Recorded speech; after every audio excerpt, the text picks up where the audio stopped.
ଶତ୍ରୁଟା ହଉ ତମରି ହାତରେ ତମ ଭାଇ ଭଲ ହେଇଯାଆନ୍ତୁ। କେମିତି ଡାକ୍ତର ହେବି?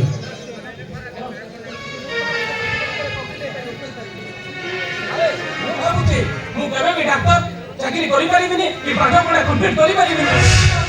କିଏ କହିଲା ତୁ ପାଠ ପଢା କମ୍ପ୍ଲିଟ କରିପାରିବୁନି?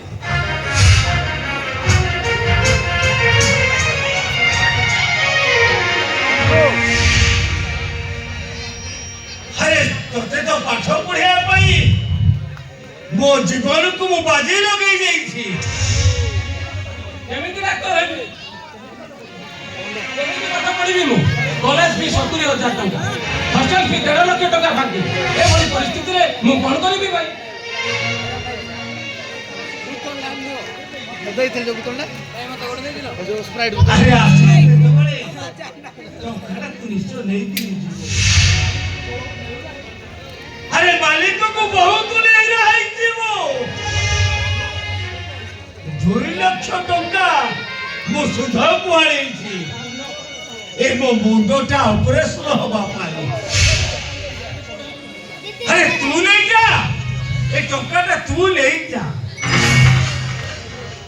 ଆରେ ତୁ ତ 2 ମାସ ପରେ ଡାକ୍ତର ହେଇପାରିବୁ। ସେତେବେଳେ ତୁ ନିଜ ହାତରେ ତୁ ମୋ ମୁଣ୍ଡଟାକୁ ଅପରେସନ କରିଦେବୁନି।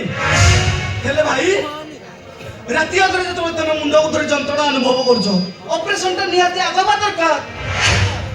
ଏ ପାଗଳାଟା, ଆରେ ଆଜି ମୋ ମୁଣ୍ଡଟା ଅପରେସନ ନହେଲା ନାହିଁ ଆଉ 2 ମାସ ପରେ ତ ହବ।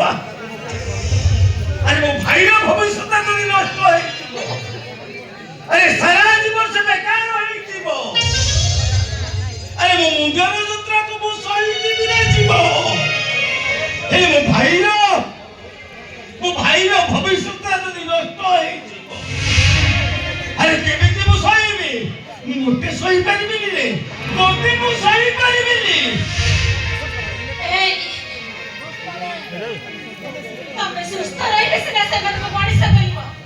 ତମେ ତ ଯାହା ରୋଜଗାର କରୁଛ ସବୁ ଆମ ଘରେ ଆହାର ଦଉଛ, ସେମାନଙ୍କୁ ମଣିଷ କରୁଛ। ହେଲେ ତମେ କେତେ ଯନ୍ତ୍ରଣା ଭୋଗୁଛ। हे ଯମୁନା, ଆରେ ତମେ କାହିଁକି ଏତେ ବ୍ୟସ୍ତ ହଉଛ? ଆରେ ଚାହୁଁ 2ଟା ମାସ ବିତି ଯିବନି।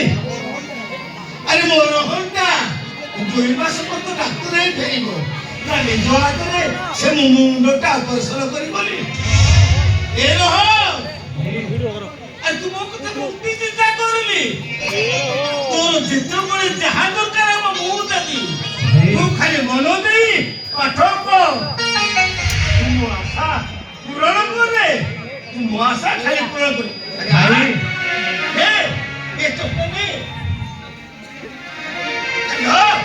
ଏ ଚପଲ ନେ। ଆରେ କୁଆଡେ ଯାଉଛୁ?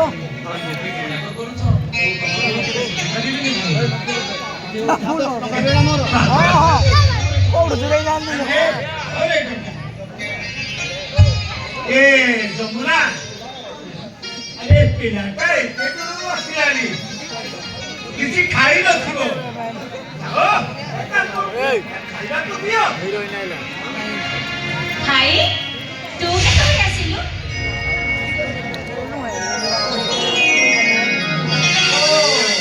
ଆସିଗଲେ କଲେଜ ପଢା ପିଲା ଏବେ କହିବେ ଭାଇ ମୋ ସ୍କୁଟି କାହିଁ ଯେ?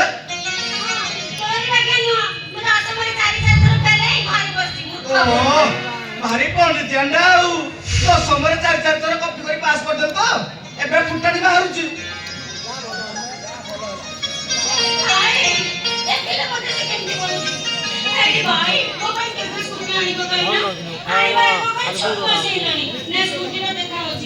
ଏ ରାନୀ ଆରେ ତୋ ପାଇଁ ମୁଁ ଗୋଟେ ବୁଲେଟ ବୁଝୁଛି।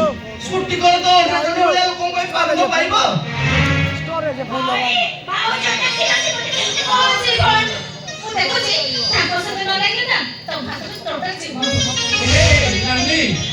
ଆରେ ଭାଇଟା କେତେବେଳୁ ଆସିଲାଣି?